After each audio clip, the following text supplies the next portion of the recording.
अभिनंदन, आभार, नमस्कार। मेरा नाम है आशुतोष त्रिपाठी और आप देख रहे हैं हिंदी शोभा अकादमी। आज हम लोग दो कहानियों की चर्चा करने जा रहे हैं। एक चंद से मेरी बातें और दुलाई वाली। ये दोनों कहानियाँ जिसको बंग महिला के नाम से जाना जाता है, ठीक। तो बंग महिला के नाम से जाने जाने वाली राजेंद्र बाला घोष नामक लेखिका है, जो हिंदी की पहली कहानी लेखिका मानी जाती हैं। उनकी दो कहानियां चंदेव से मेरी बातें और दुलाई वाली देखेंगे। इन दोनों कहानियों में एक सामान्य सी बात है। क्या? स्वदेशी आंदोलन की गूंज। इन दोनों कहानियों में स्वदेशी आंदोलन की गूंज दिखाई पड़ती है। और चूंकि प्रारंभिक दौर की कहानी थी, 1904 और 7 वो ऐसा दौर था जब देश में क्रांतिकारी आंदोलन अपने चरम पर पहुंच रहे थे, ठीक। तो इस तरह के दौर में लॉर्ड कर्जन का युग था, तो उसी समय ये कहानी लिखी गई। चलिए, तो आज कहानी को एक नए तरीके से देखेंगे। कैसे? सबसे पहले हम लेखिका को देखेंगे। आज लेखिका का परिचय देख लेते हैं, उसके बाद क्रम से दो कहानियां उनकी देख लेते हैं, ठीक है। चलिए, तो हम प्रारंभ करते हैं। ये दोनों कहानियां यूजीसी नेट के पाठ्यक्रम में सम्मिलित हैं, ठीक। चलिए, तो सबसे पहले हम देखने जा रहे हैं श्रीमती राजेंद्र बाला घोष। इनको किस नाम से जाना जाता है? उपनाम बंग महिला। क्या? बंग महिला था, या फिर साहित्यिक नाम कह सकते हैं, साहित्य में प्रयोग किया जाने वाला नाम, ठीक। तो इसको मैं साहित्यिक कर दे रहा हूं अभी, क्योंकि उपनाम इनका दो और लिखवाऊंगा तो दिक्कत हो जाएगी। साहित्यिक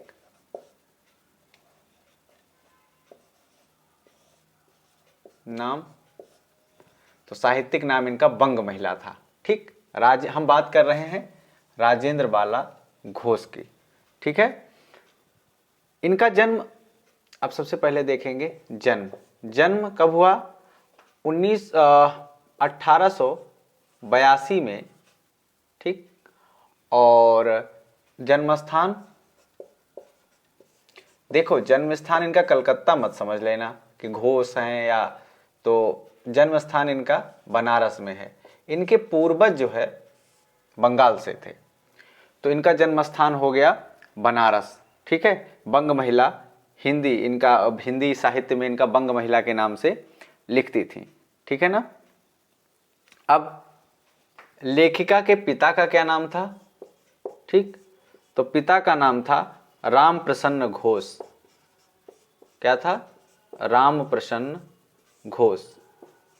इनके पूर्वज बंगाल के थे, वहीं से ये लोग आके बनारस में बसे थे, ठीक है।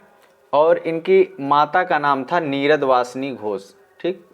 माता का क्या नाम था? नीरद वासनी घोष, ठीक। नीरद वासनी घोष। इनके पति का भी नाम लिख लो। पति का नाम क्या था?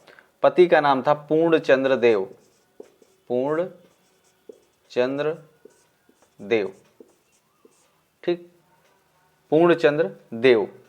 लेखिका के बचपन का क्या नाम था? लिखो।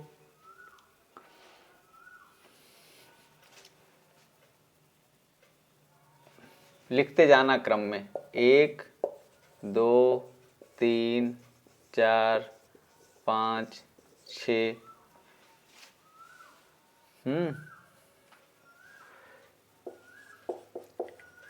लेखिका के बचपन का नाम क्या था? तो लेखिका के बचपन का नाम था रानी और चारुबाला। 7वां, रानी एक और वह चारुबाला, ठीक, चारुबाला। रानी और चारुबाला इनके लेखिका के बचपन का नाम था, ठीक है ना। चलो अब इनकी कहानी देख लेते हैं, ठीक। इनकी प्रसिद्ध कहानियां 4 हैं, आप जानते हैं। तो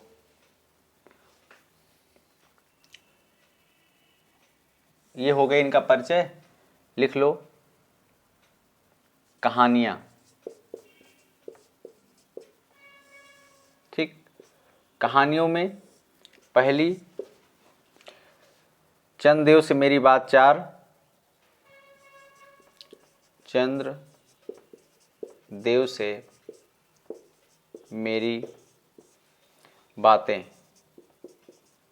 1904, ठीक। चंद्रदेव से मेरी बातें 1904। उसके बाद दूसरे नंबर में कुंभ में छोटी बहू, क्या, कुंभ में छोटी बहू 1906 में, 1906 में, कुंभ में छोटी बहू 1906 में। तो तीसरी लिखना,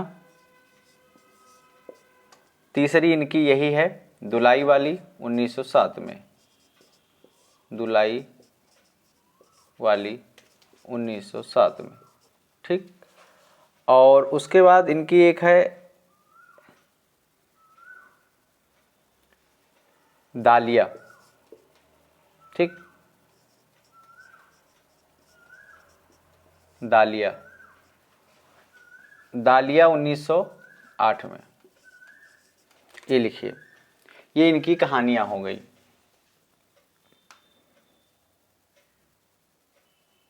उन्नीस सौ 9 में है ये, दालिया 1909 में।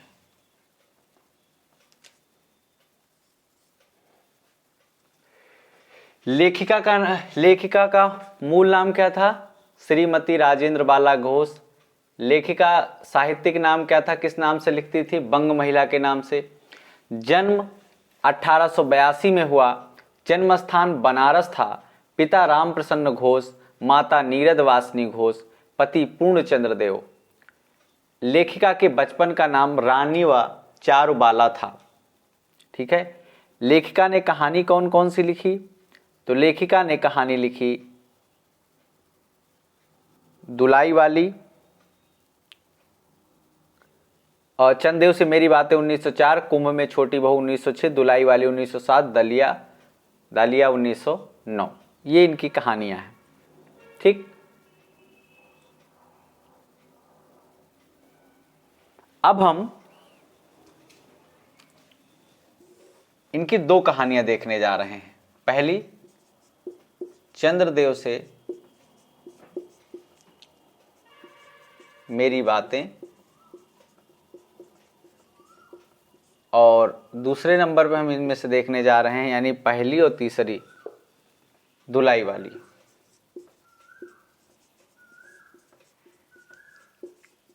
ठीक,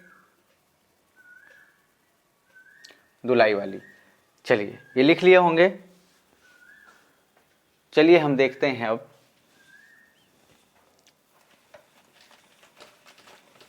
कहानी चंद्रदेव से मेरी बातें। चंद्रदेव से मेरी बातें कहानी एक निबंधात्मक है, शैली में लिखी गई है, जिसमें लेखिका चंद्रदेव से शिकायत कर रही है भारत में फैले भ्रष्टाचार की, भारत में फैले बेरोजगारी की। जो मैं बोल रहा हूँ ये कथान वस्तु ही है, तो बात में अलग से नहीं सुनाऊंगा। तो लेखिका अपनी शिकायत चंद्रदेव से करती है और कि भारत की बेरोजगारी की चर्चा करती है, भारत के जो है शासन में हुए गलत कार्यों की चर्चा करती है, ठीक। तो बस कुल मिला के ये निबंधात्मक शैली में वर्णित है, और मैंने उसको अभी मैं लिखा देता हूं, तो कोई इसमें विशेष कहानी बताने वाली है नहीं। इसीलिए इसमें मेन बात है, चूंकि निबंधात्मक में है तो लिखने वाली चीजें हैं जो मैं आपको लिखवा दे रहा हूँ। ठीक है, कुल मिला के इतना जानना है कि लेखिका चंद्रदेव से शिकायतें करती है कि यहाँ देश में फैले तत्कालीन परिस्थिति में 1904 में लिखी गई कहानी, तो उस समय लॉर्ड कर्जन का युग था, लॉर्ड कर्जन को जो है टारगेट करके लिखी गई कहानी है, और चंद्रदेव को आमंत्रित करती कि आइए हमारे यहाँ।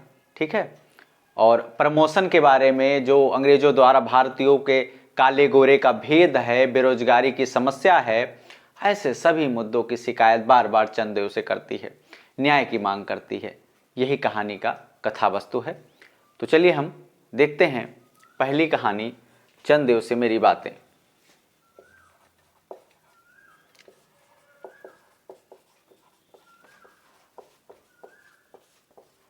चंद्रदेव से मेरी बातें कहानी, प्रकाशन वर्ष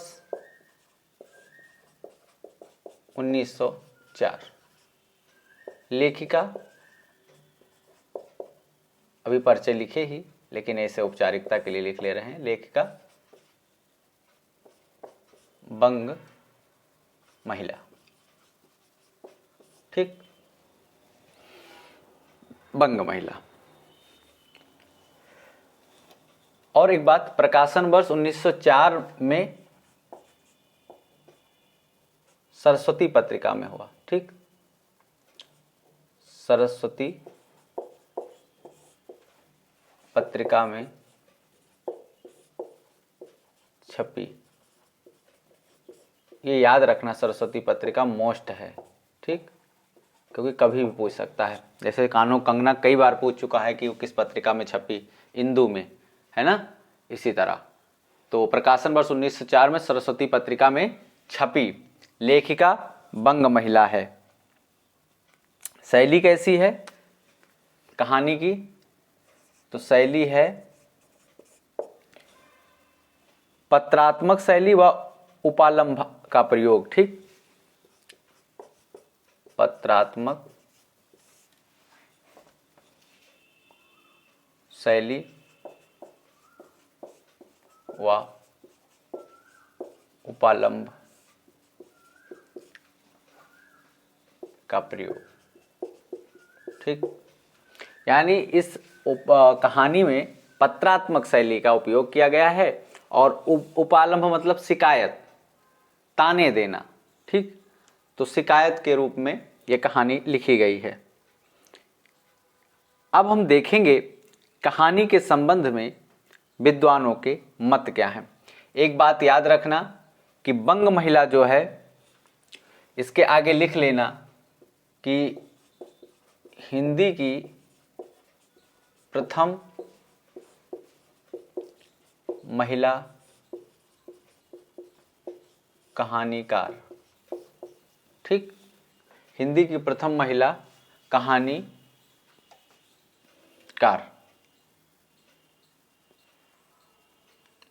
चलो अब हम लिखें विद्वानों के मत। ठीक, विद्वानों के मत। पहला, भवदेव पांडे। पहला किसका है? भवदेव पांडे। भवदेव पांडे ने कहा कि चंद्रदेव से मेरी बातें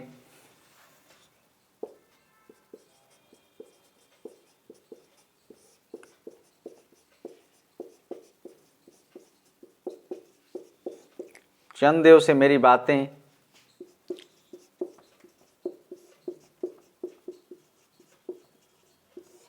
हिंदी साहित्य की, चंद्रदेव से मेरी बातें हिंदी साहित्य की पहली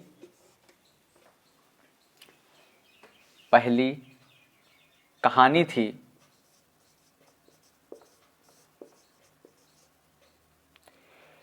जिसने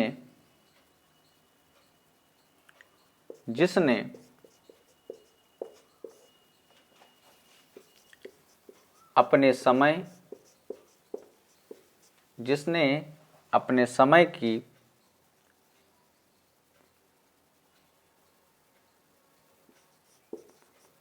राजनीतिक और अर्थनीति,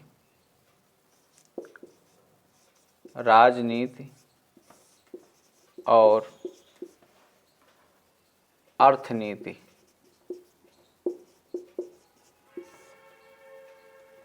की, राजनीति और अर्थनीति की, अर्थनीति को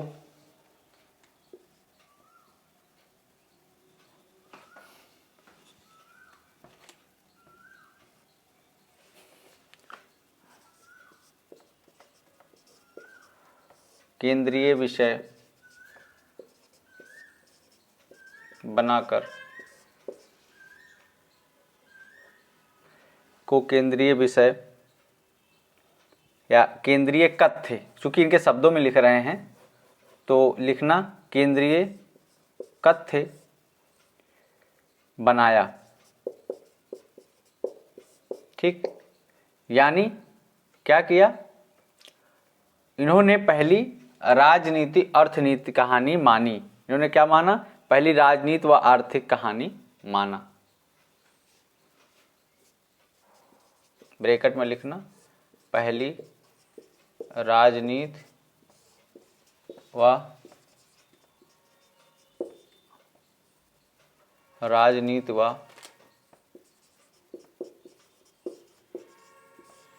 आर्थिक कहानी माना। ठीक, ये बात हो गई किसके बारे में, भवदेव पांडे के बारे में। दूसरा लिखना एक लक्ष्मी सागर,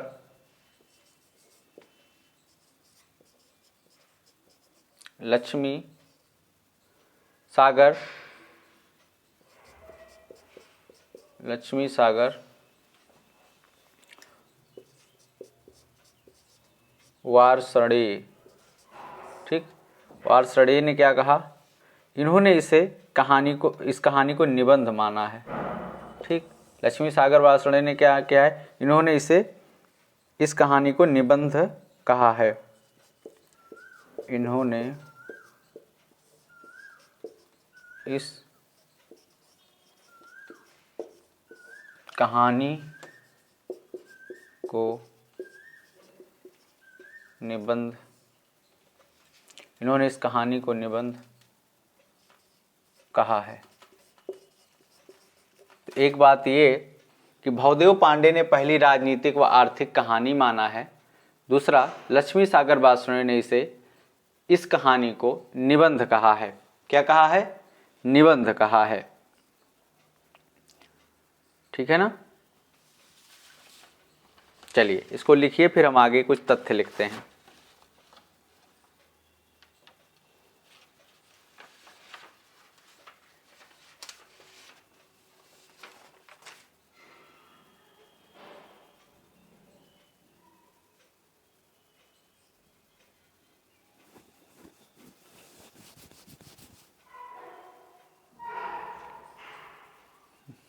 ठीक है, हो गया।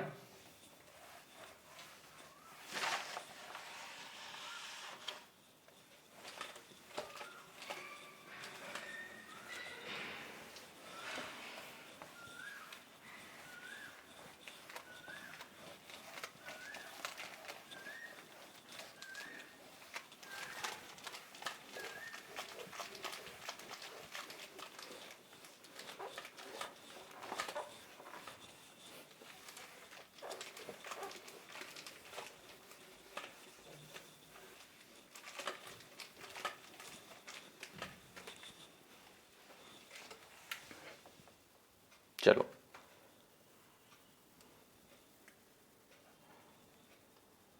पहला लिखना तथ्य, विशेष तथ्य,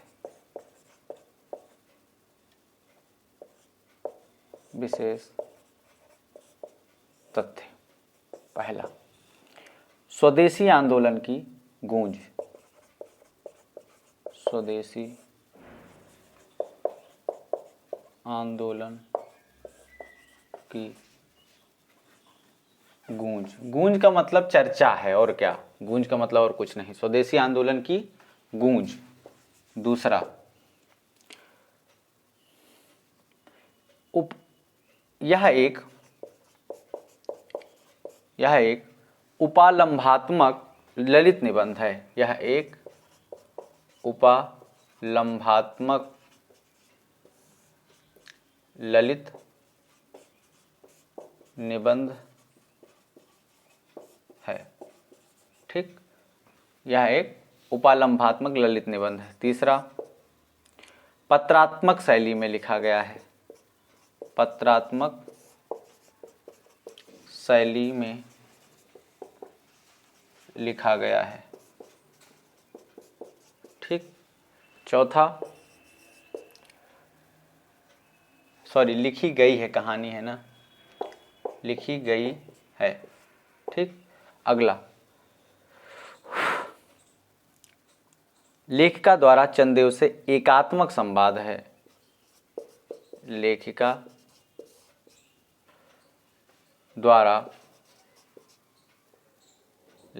द्वारा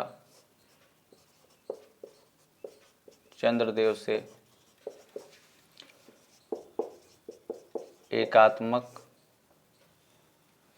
संवाद है। एकात्मक का मतलब कोई और नहीं, केवल इन्हीं दोनों के बीच संवाद है, एकात्मक संवाद है। ठीक है, ये हो गए विशेष तत्व। बस आगे मैं एक बात और लिखाऊंगा, इसका वर्ण विषय लिखिए। ठीक,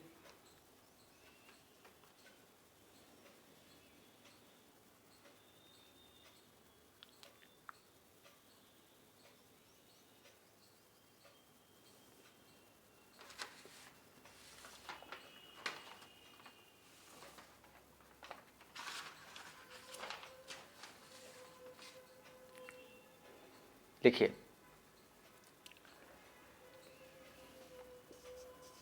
वर्ण विषय। वर्ण विषय क्या है कि इस कहानी में लेखिका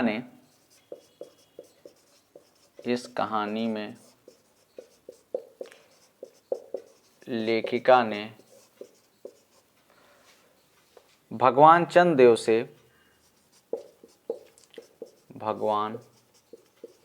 चंद्रदेव से 19वीं सदी में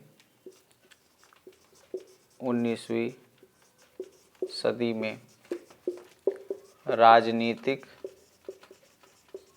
19वीं सदी में या 19वीं सदी की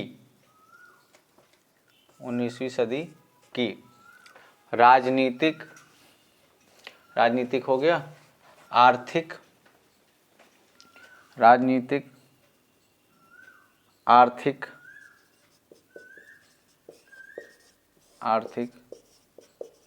नीति की चर्चा,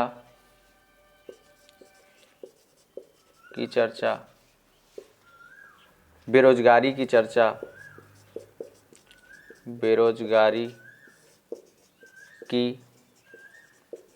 चर्चा, जातिगत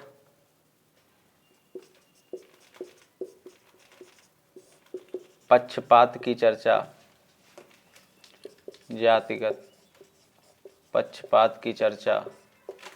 ठीक, जातिगत पक्षपात की चर्चा, काले गोरे की चर्चा, काले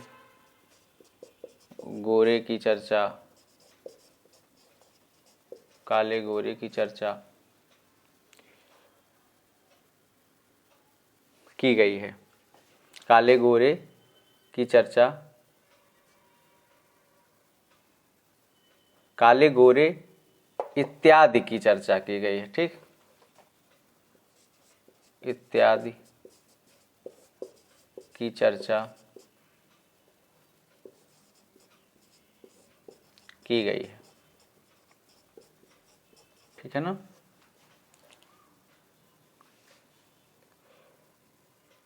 साथ ही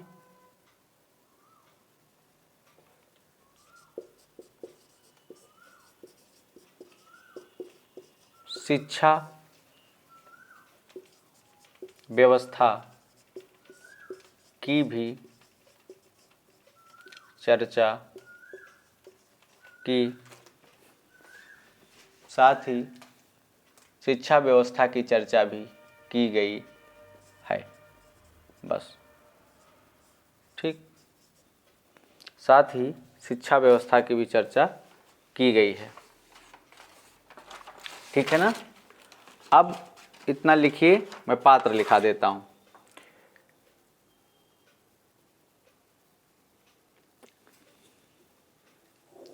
इधर देखिए पात्र, पात्र में हो गई सबसे पहले लेखिका, ठीक। दूसरे पे हो गए चंद्रदेव, तीसरे पे हो गए Lord Curzon. Lord Curzon Bharat का वायसराय है, ठीक, तत्कालीन वायसराय। वायसराय का मतलब जो भारत का मुख्य होता था। और उसके बाद चित्रगुप्त हैं,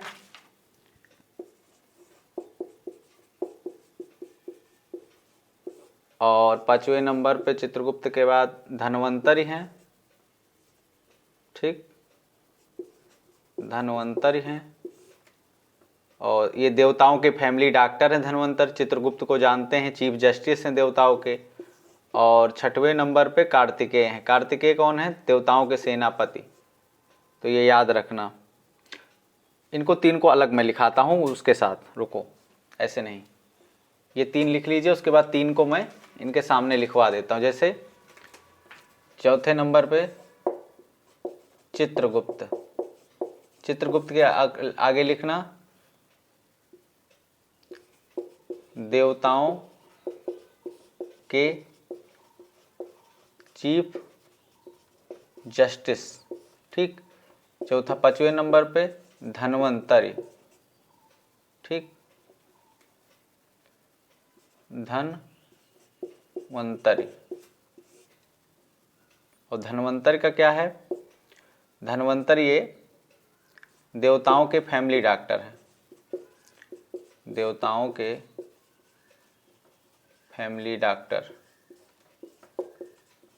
और 6वें नंबर पे लिख लो कार्तिकेय, कार्तिकेय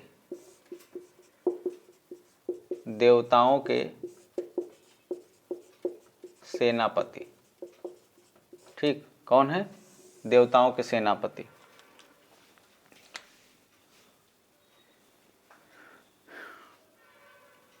चंद्रदेव से मेरी बातें। विशेष तथ्य क्या है? स्वदेशी आंदोलन की गूंज है। यह एक उपालंब ललित निबंध है, पत्रात्मक शैली में लिखा गया है या लिखी गई है, कहानी है। चूंकि लेखिका द्वारा चंद्रदेव से एकात्मक संवाद है। वर्ण विषय में इस कहानी में लेखिका ने भगवान चंद्रदेव से 19वीं सदी की राजनीतिक आर्थिक नीति की चर्चा, बेरोजगारी की चर्चा, जातिगत पक्षपात की चर्चा, काले गोरे इत्यादि की चर्चा की गई है। साथ ही शिक्षा व्यवस्था की भी चर्चा की गई है। पात्र में लेखिका है, चंद्रदेव है, चंद्रदेव देवता ही हैं, जानते हैं हमारे। लॉर्ड कर्जन है जो आज सराय हैं तत्कालीन। चित्रगुप्त देवताओं के चीफ जस्टिस है। धन्वंतरि देवताओं के फैमिली डॉक्टर है। कार्तिकेय देवताओं के सेनापति हैं। बस, इससे ज़्यादा आपको पात्र भी जानने की जरूरत नहीं है, ठीक है ना। अब हम कहानी की स्थापनाएं लिखवा देते हैं, ठीक है ना। कहानी की स्थापनाएं, चलिए लिखिए।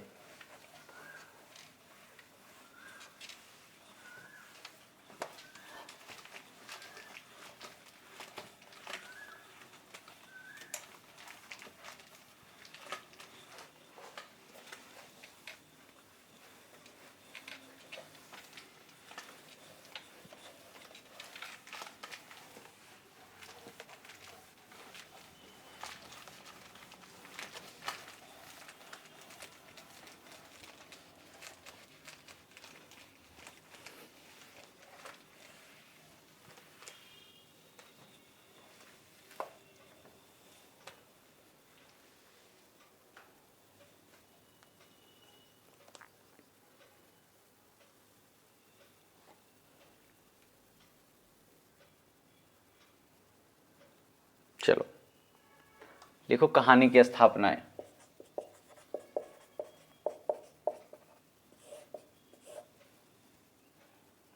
लॉर्ड कर्जन के ट्रांसफर हो जाने की बात होती है इसमें। किसकी? लॉर्ड कर्जन के ट्रांसफर की बात होती है, यानी स्थानांतरण की। ठीक, स्थानांतरण का मतलब जानते हैं? अंग्रेजी में ट्रांसफ़र बोलते हैं। जैसे बहुत सारे, खैर हिंदी के हैं आप लोग, इतना तो जानते होंगे कि ट्रांसफ़र का मतलब स्थानांतरण होता है, एक स्थान से दूसरे स्थान भेजना। तो लॉर्ड कर्जन के ट्रांसफ़र की चर्चा है। ठीक, लॉर्ड कर्जन के ट्रांसफ़र हो जाने की बात है। आगे दूसरे नंबर पे लिखना 19वीं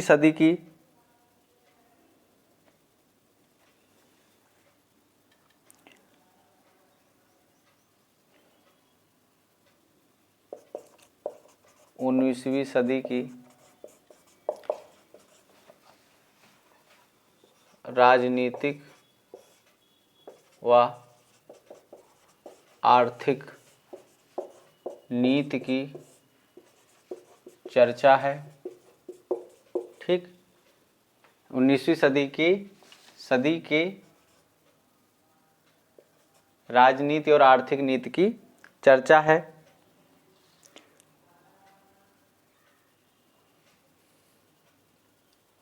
तीसरा, देश में फैली बेरोजगारी की चर्चा है। देश में फैली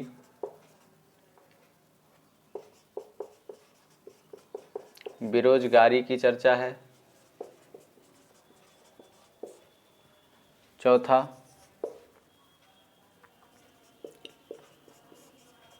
जातिगत पक्षपात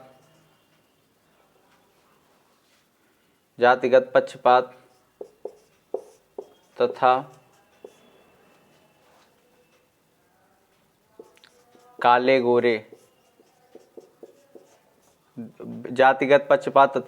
गोरे के भेद की चर्चा है।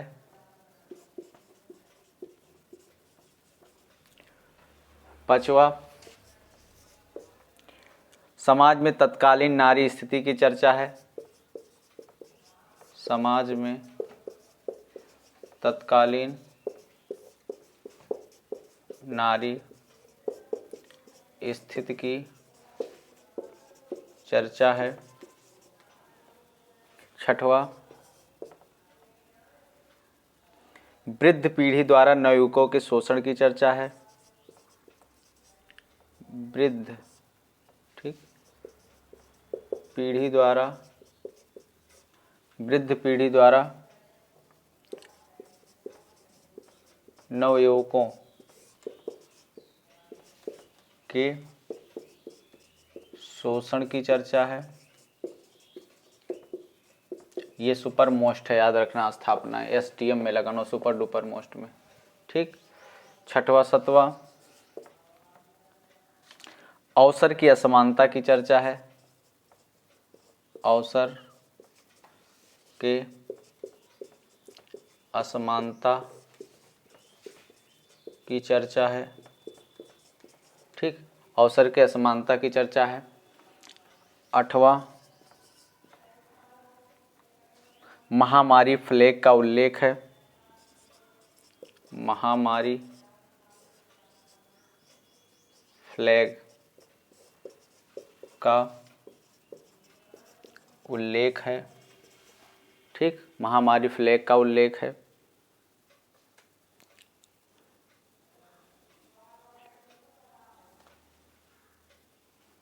प्लेग होता है, ठीक, फ्लैग नहीं होता। महामारी, प्लेग एक बीमारी है, चूहों से फैलती है। प्लेग का उल्लेख है। ठीक, और लिखना है, ऊपर मैं मिटाता हूं 2-3, लिखते रहिए।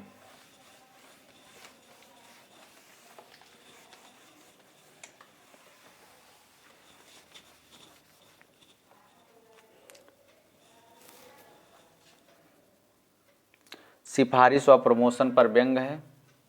9वां, सिफारिश व प्रमोशन पर व्यंग्य है। और 10वां, लोकतंत्र की विफलता पर व्यंग है। लोकतंत्र की विफलता पर व्यंग है। ठीक, ये तो हो गई बात स्थापनाओं की। बस कहानी इतनी सी है ये। ठीक, ये कहानी बस इतनी सी है। ये कहानी थी चंद्रदेव से मेरी बातें। लिख लीजिए। चलिए अगली कहानी हम देखते हैं।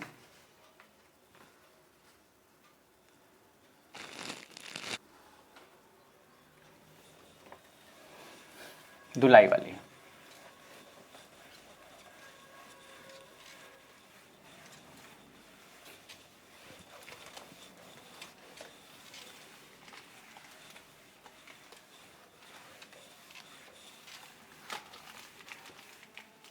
धुलाई वाली बड़ी साधारण कोर्ट की कहानी है, लेकिन एक विशेषता इसकी है। क्या? पाठकों को बांधे रखने की। समझ रहे हैं? पाठकों को बांधे रखने की कहानी है।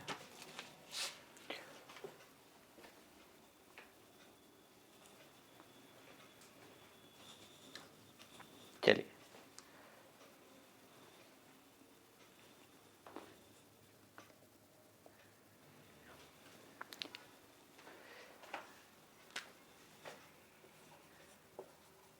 धुलाई वाली। धुलाई वाली का क्या मतलब होता है? धुलाई का मतलब होता है घूंघट, यानी घूंघट वाली। ठीक, घूंघट वाली।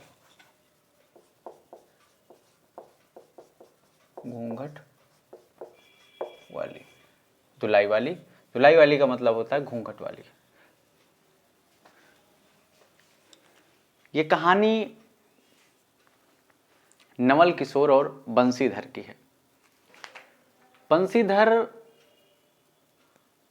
बनारस के एक स्थान है गोदौलिया, बनारस में, वहीं ससुराल रहती है इसकी बंसीधर की। और इनकी पत्नी का नाम था जानकी देवी। ठीक, इनकी पत्नी थी बंसीधर की। तो गोदौलिया गए थे बंसीधर जानकी देवी को लाने, ससुराल से लाने, ससुराल मतलब मायके से लाने गए थे। वो स्नान करने गंगा जी के घाट पे गए थे कि उन्हें एक तार मिलता है कि बंसीधर के ममेरे भाई, कौन भाई? ममेरे भाई नवल किशोर। ठीक, क्या कि ट्रेन से, रेलगाड़ी से प्रयागराज जा रहे हैं। ठीक है। अच्छा, गाड़ी कहां से जाती है? मुगल सराय से, मुगल सराय स्टेशन। तो मुगल सराय से गाड़ी होकर प्रयागराज, यानी अब प्रयागराज हो गया तो इलाहाबाद, उसमें चर्चा है, इलाहाबाद जा रही है। और तो ये बनारस में इनको खत मिलता है, तार मिलता है। तुरंत ये जो है घाट से पहुंचते हैं घर, और जहां जानकी देवी से कहते हैं कि नवल किशोर जो है, हमारे जो भाई हैं ममेरे, वो प्रयागराज चल रहे हैं, इलाहाबाद चल रहे हैं, तो चलो उन्हीं के साथ चलते हैं। जानकी देवी कहती है कि बहुत, मतलब मैं उनके साथ चलने में मुझे अच्छा नहीं लगेगा। पूछता है क्यों? बोलती है कि वो इतना हंसाते हैं, हंसा हंसा के पेट दुखा देते हैं। मतलब बहुत हंसमुख प्रवृत्ति के थे, धोती कुर्ता पहनते थे। अच्छा, तो इस कहानी में भी स्वदेशी आंदोलन की गूंज है। ठीक है, एक बात तो कहानी, जब ये बंसीधर फिर आ जाते हैं, ट्रेन पकड़ लेते हैं, तांगा पकड़ के स्टेशन पहुंचते हैं मुगल सराय, और मुगल सराय से फिर ये लोग ट्रेन पकड़ लेते हैं, ट्रेन में बैठ जाते हैं। ट्रेन में बैठ जाते हैं बंसीधर, देखते हैं कि एक औरत दुलाई में बैठी है, रो रही है क्योंकि उसका पति छूट गया। एक वृद्ध भी है। तो बंसीधर कहता है कि आप अगर प्रयागराज, इलाहाबाद चल रहे हो तो कोई बात नहीं, हमारे साथ महिलाएं हैं, आप प्रयागराज उतर जाना, जहां घर होगा हम छुड़वा देंगे, आप तार कर देना, पति आ जाएंगे। वो मैटर सॉल्व हुआ। कुछ शांत हुई, रो रही थी। उसके बाद देखा कि ऊपर एक दुलाई वाली और बैठी है।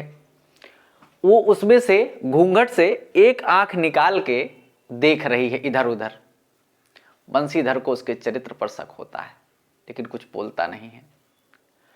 यात्रा चलती है, मस्ती हास्य आनंद के साथ साथ यात्रा पूर्ण हो जाती है। इलाहाबाद पहुंच जाते हैं सब लोग। फिर वहां पर उतरते हैं। वो दुलाई वाली भी उतरती है जो ऊपर बैठी थी। वो दुल्हन भी उतरती है, दुलाई वाली जो नीचे बैठ के रो रही थी, जिसका पति छूट गया था। रोचकता देखना। फिर वो वृद्ध भी थी। वो जाते हैं स्टेशन मास्टर से बात करने, उधर वो तीनों गायब। फिर ढूंढते उड़ते हैं तो मिलती है वो दुलाई वाली भी, जो मतलब वो ऊपर बैठी देख रही थी। तो फिर वो जब पहुंचता है तो वो जो नवल किशोर है वही उसी दुलाई में रहता है। वो अपनी दुलाई यानी घूंघट उंघट निकाल के फेंकता है और सब वहां पे बहुत हंसते हैं। और इस तरह से फिर वो लोग तांगा बुक करके चले जाते हैं। कहानी यही है और बहुत रोचक है, बहुत साधारण सी है, लेकिन ऐसी उसमें रोचकता भरी गई है कि पाठक को बांधे रखने में अच्छा योगदान है इसका। ठीक है, तो चलिए अब कहानी को देखते हैं। कथानक की चर्चा हो गई। चलिए, तो ये ममेरे भाई थे नवल किशोर, बंसीधर, जानकी देई, गोदौलिया एक बनारस में स्थान है। ठीक है ना। चलो, तो हम देखने जा रहे हैं दुलाई वाली। ठीक है ना।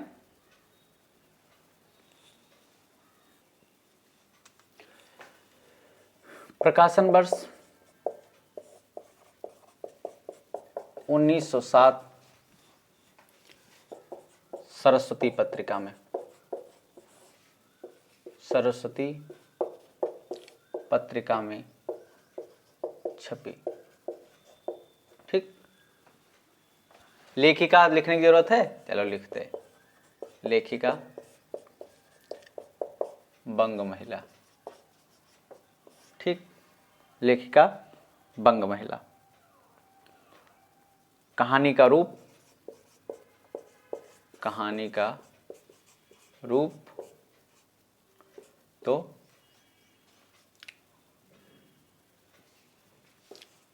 मनोरंजन, मनोरंजन प्रधान व हास्य विनोद पूर्ण। ठीक, हास्य विनोद पूर्ण। कहानी का रूप क्या है? मनोरंजन प्रधान व हास्य विनोद पूर्ण। वर्ण स्थान देखना, किन किन स्थानों का वर्णन है। तो वर्ण स्थान में एक तो हो गया गोदौलिया। ठीक, वहाँ एक स्थान है गोदौलिया। गंगा जी के किनारे कौन सा घाट है? दशाश्वमेध घाट। दशाश्वमेध घाट, जहाँ नहाने जाते हैं। ठीक, उसके बाद मुगल सराय स्टेशन, मुगल सराय स्टेशन और बनारस और इलाहाबाद। इलाहाबाद का नाम बदल के प्रयागराज कर दिया गया है और मुगल सराय स्टेशन का नाम बदल के पंडित दीनदयाल उपाध्याय जंक्शन कर दिया गया है। ठीक है ना। तो ये हो गए वर्ण स्थान। अब लिखना विद्वानों के मत, विद्वानों के मत। पहला, कृष्णलाल, श्री कृष्णलाल व राय कृष्णदास ने, लिखना श्री कृष्ण लाल व राय कृष्णदास व राय कृष्ण दास ने इसे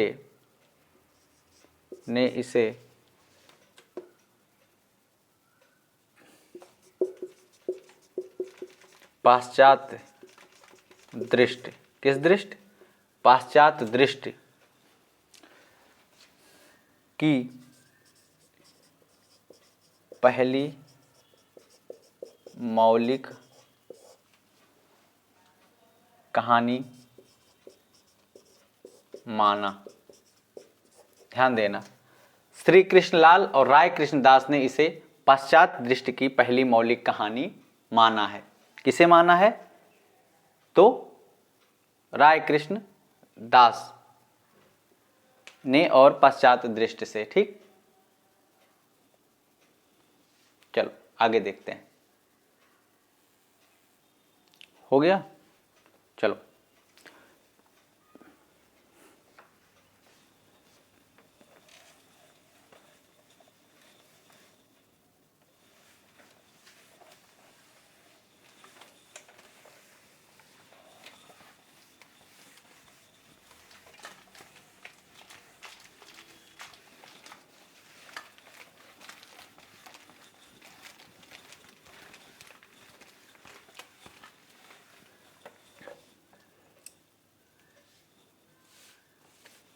चलो आगे देखते हैं कि पात्र कौन कौन से हैं इसमें। ठीक,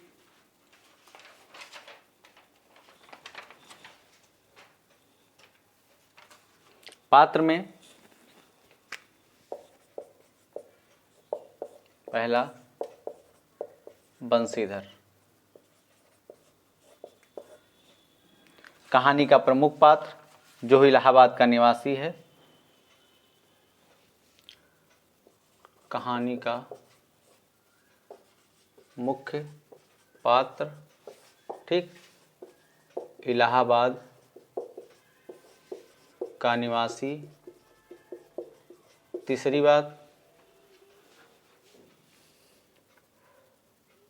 सतर्क, बुद्धिशील व उत्साही। सतर्क, बुद्धिशील व उत्साही है। ठीक, ये बात हो गई बंशीधर की। दूसरे नंबर पे नवल किशोर। नवल किशोर क्या है? बंशीधर का ममेरा भाई। बंशीधर का ममेरा भाई व यही तार भेजकर नवल किशोर बंशीधर को सूचना देता है कि हम प्रयागराज जा रहे हैं। ठीक है ना? तो बंशीधर का ममेरा भाई व हंसमुख प्रवृत्ति का।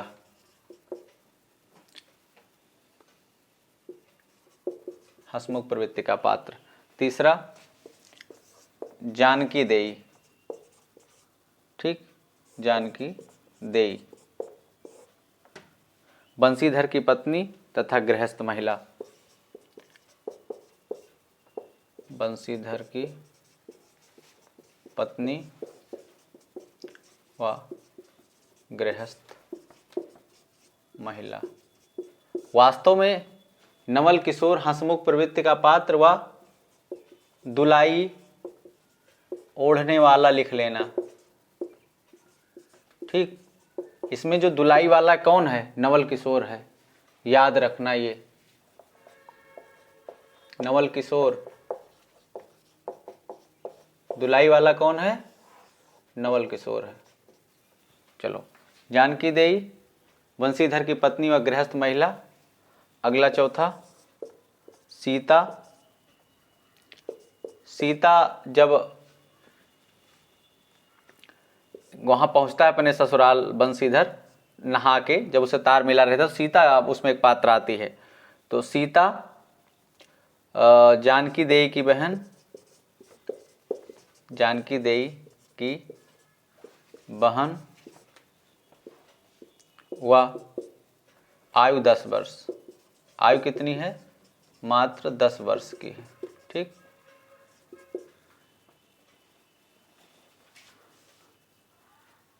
बस इतना ही लिखना। आगे देखते हैं कहानी की स्थापनाएं। ठीक, हम लोग देखेंगे आगे कहानी की स्थापनाएं। चलो,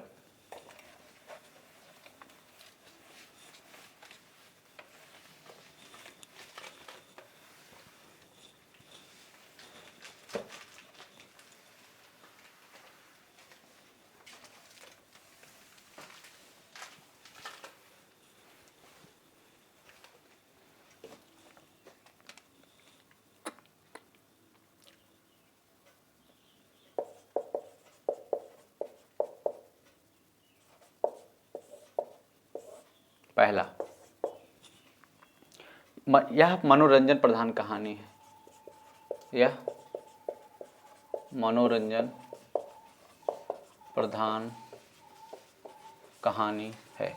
ठीक। दूसरा, तत्कालीन समाज, इसमें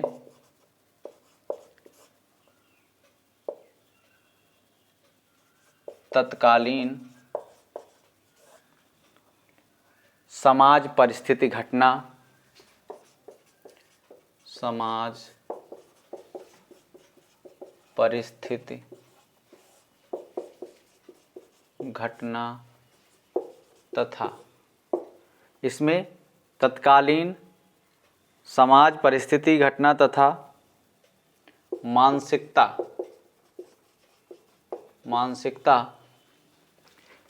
का चित्रण है। ठीक है। तीसरा, लोगों की दिनचर्या, लोगों के दिनचर्या, रेल यात्री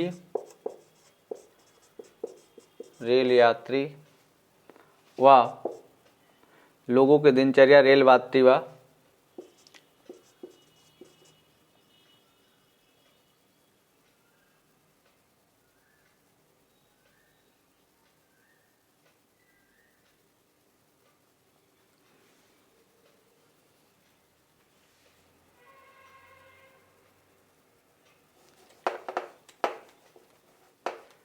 लोगों के दिनचर्या व रेल यात्रियों की चर्चा,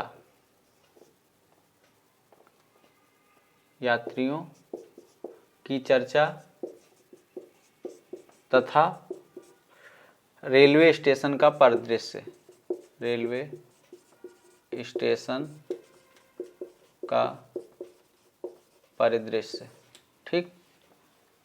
चौथा,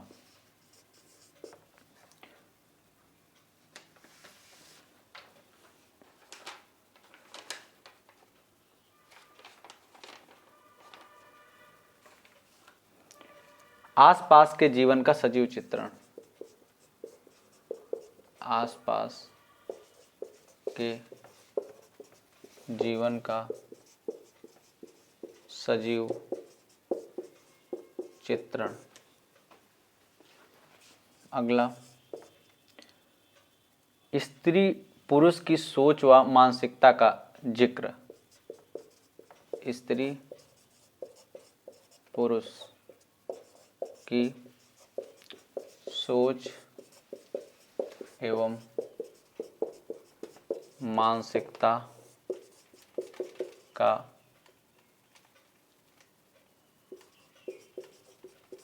जिक्र। हास्य गुण से व्याप्त, हास्य गुण से व्याप्त। ठीक। आगे लिखना, ऊपर मिटा रहा हूं 2।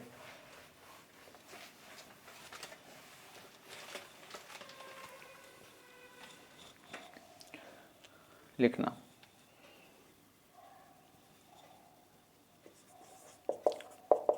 देसी धोती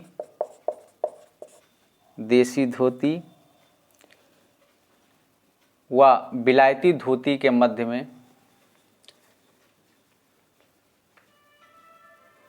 देसी धोती व बिलायती धोती के मध्य में व पाश्चात्य पहनावे पर व्यंग, पहनावे पर व्यंग। ठीक। 8वां, स्वदेशी आंदोलन की गूंज, स्वदेशी। ये याद रखना, दोनों में कॉमन बात क्या है? कि दुलाई वाली और चंदेश में मेरी बातें में दोनों में स्वदेशी आंदोलन की गूंज। गूंज का मतलब चर्चा, चर्चा भी लिख सकते हैं। ठीक, अगला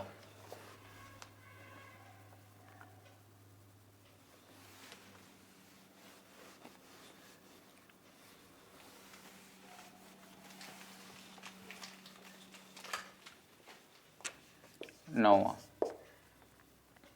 ग्रामीण महिलाओं के मनोविज्ञान का दर्शन। ग्रामीण महिलाओं के मनोविज्ञान का दर्शन। ठीक, ग्रामीण महिलाओं के मनोविज्ञान का दर्शन, ये हो गया। बस इतनी थी कहानी की स्थापनाएं। इसकी कुछ पंक्तियां लिख लेते हैं, ठीक है ना। कथन, अच्छा उसका तो कथन छूट गया। अच्छा चलो रुको, इसकी पहले दुलाई वाली की लिख लो, उसके बाद उसका भी लिखवा देते हैं। इनमें ज़्यादा वो नहीं है, ज़्यादा देखनी है कि क्या कहानी की अभिव्यक्ति है, ठीक है ना।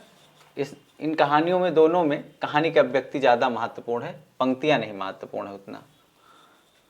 चलो, पहला कथन। ठीक, कथन में पहला लिखना, उनकी हंसी से और किससे। जानकी देई कह रही है बंसीधर से, उनकी हंसी से, ठीक, और किससे।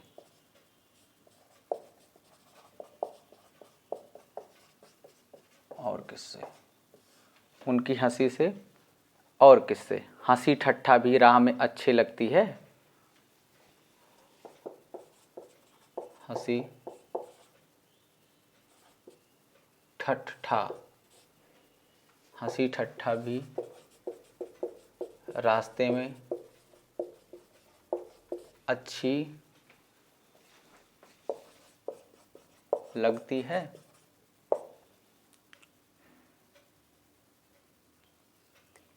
उनकी हंसी मुझे नहीं भाती।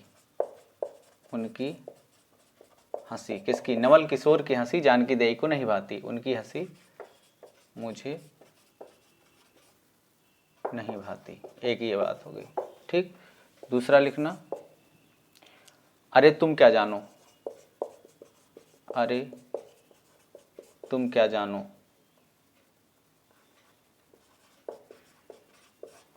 अरे तुम क्या जानो, इन लोगों की हंसी ऐसी ही होती है। इन लोगों की हंसी ऐसी ही होती है। अरे तुम क्या जानो, इन लोगों की हंसी ऐसी ही होती है। हंसी में किसी के प्राण भी निकल जाएं तो भी इन्हें दया ना आवे। हंसी में किसी के प्राण भी निकल जाए तो इन्हें दया ना आवे। बस इतना। तीसरा लिखना, नहीं एक देसी धोती पहनकर आना था। नहीं एक देसी धोती पहनकर आना था। नहीं एक देसी धोती पहनकर आना था। सो भूल कर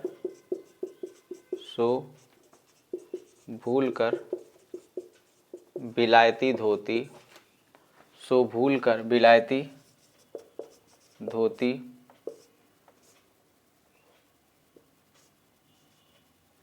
सो भूल कर विलायती धोती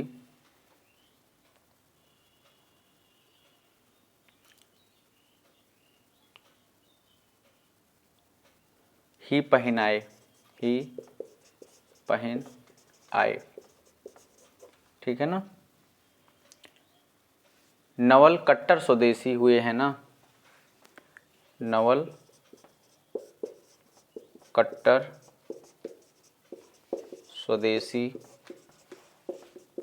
हुए हैं ना, बस इतना। तीसरा,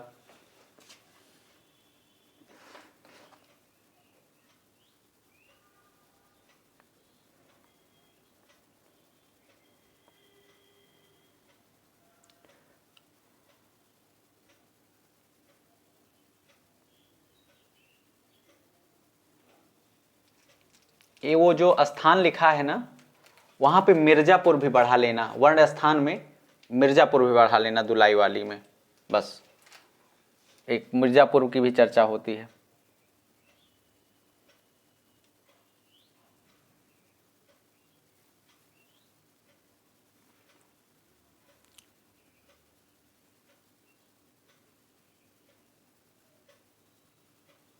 चौथा लिखना, तुम तो नाहक और भी डरा रही हो, तुम तो नाहक उन्हें, तुम तो नाहक, तुम तो इलाहाबाद की भाषा है नाहक, नाहक परेशान हो यार, है ना। तुम तो नाहक उन्हें और भी डरा रही हो,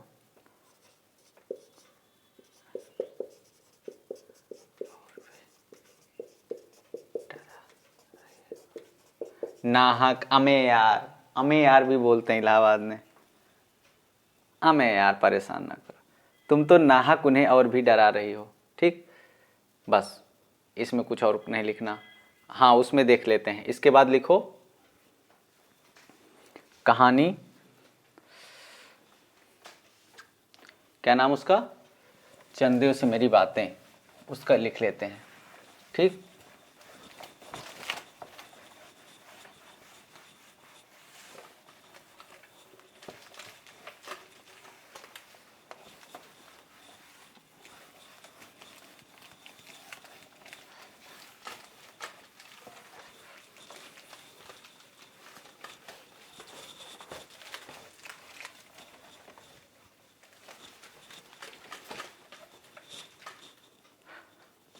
लिखना,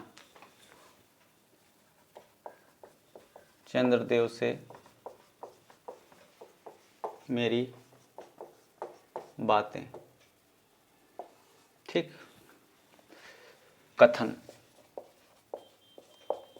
इसका कथन लिखना, इसका भी लिख लेते हैं। हाँ भाई, किसी को काहे छोड़ना। चलो पहला लिख लो, क्या आपका डिपार्टमेंट, क्या आपका डिपार्टमेंट में ट्रांसफ़र होने का नियम नहीं है, क्या आपके डिपार्टमेंट में, डिपार्टमेंट मतलब महकमा, ठीक, महकमे में, क्या आपके डिपार्टमेंट में ट्रांसफ़र, ठीक, ट्रांसफ़र, क्या आपके महकमे में ट्रांसफ़र होने का नियम नहीं है। ट्रांसफ़र माने बदली, स्थानांतरण, होने का नियम नहीं है, चंदेव से कह रही है। ठीक,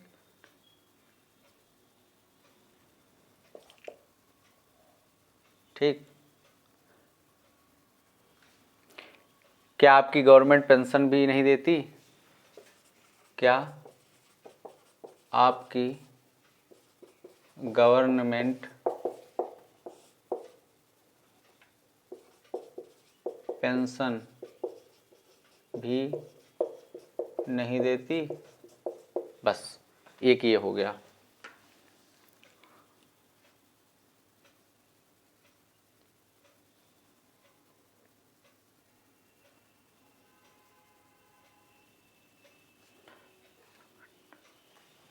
गवर्नमेंट, गवर ऐसे होगा, गवर लिखा जाएगा, देख लेना फिर से, अगर गलती हो सही कर लेना।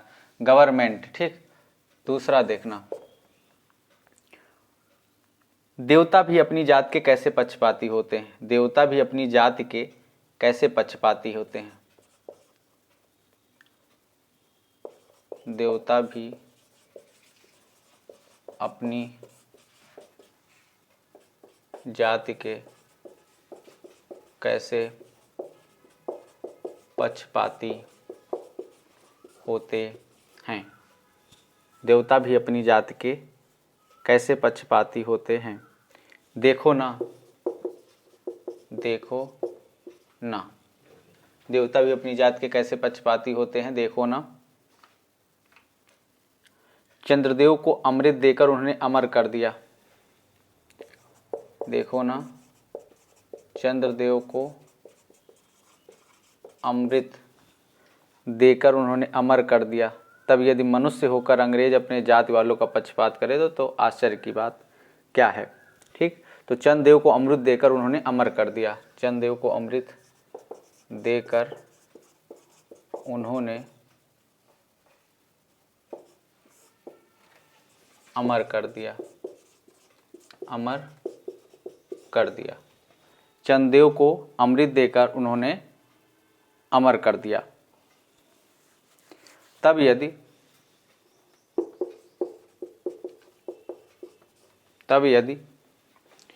मनुष्य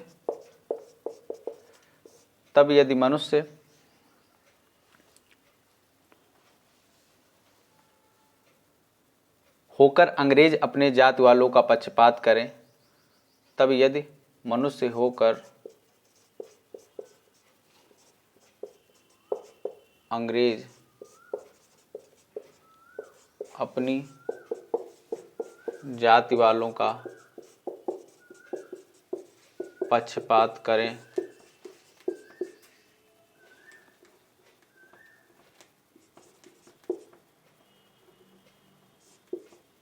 पक्षपात करें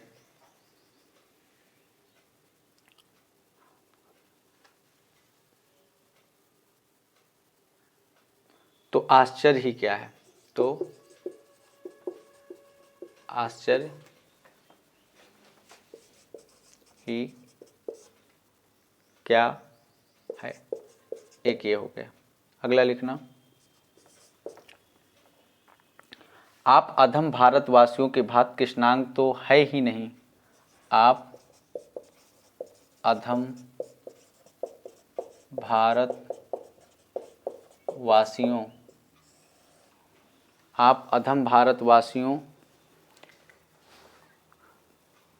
कृष्णांग तो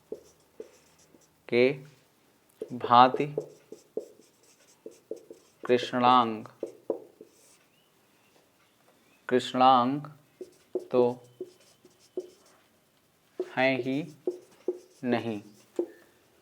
आप अधम भारतवासियों की भांति कृष्णांग तो हैं ही नहीं, जो आपको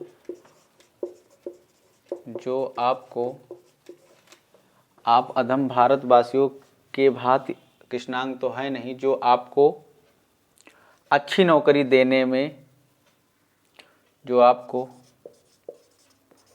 अच्छी नौकरी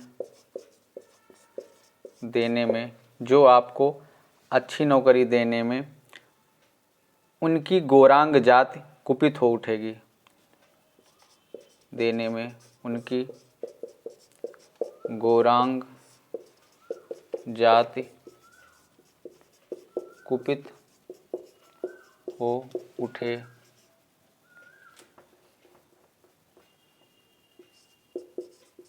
उठेगी। ठीक,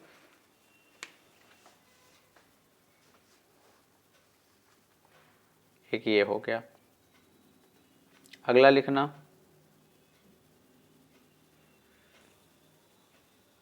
ऊपर में मिटा रहा हूं, लास्ट वाला छोड़ के।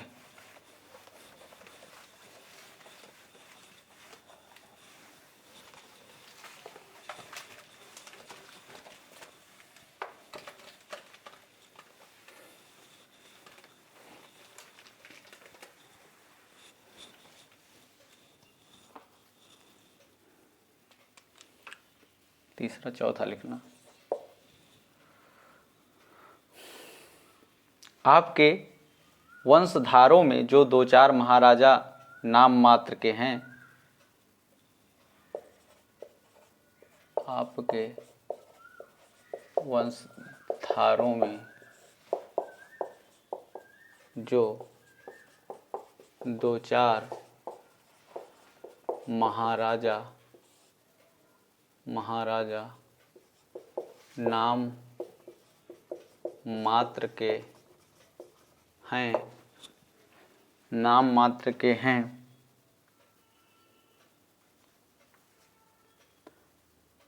हैं भी,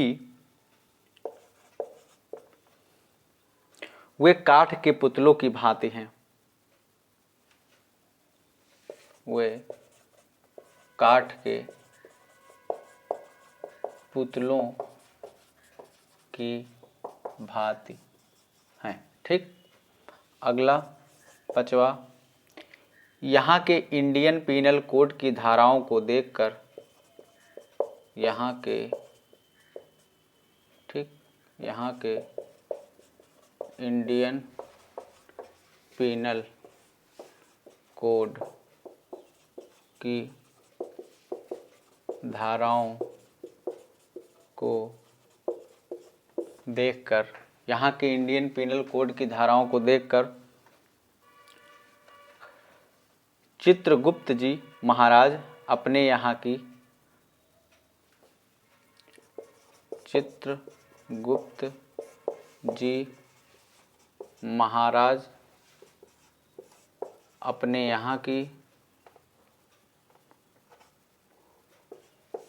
अपने यहाँ की दंड विधि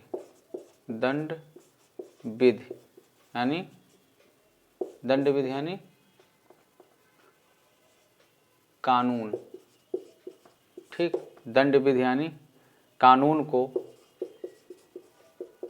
बहुत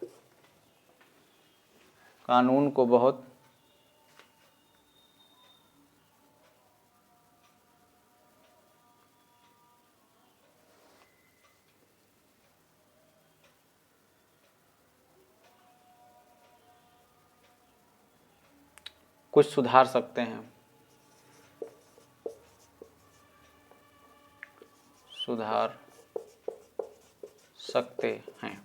बस यहीं पर कहानी समाप्त होती है।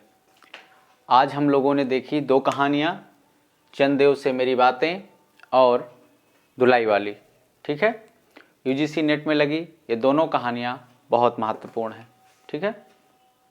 तो चलिए हम फिर मिलते हैं एक नई कहानी के साथ, एक नई रचना के साथ जो यूजीसी नेट में लगी होगी। आशा करते हैं ये आपको बहुत पसंद आया होगा। ठीक है। तो यदि आपको पसंद आता है तो आप अपने मित्रों के साथ, अपने जो यूजीसी नेट की गंभीरता से तैयारी कर रहे हैं उनके साथ साझा कर सकते हैं और आप हमसे जुड़ सकते हैं। ठीक है।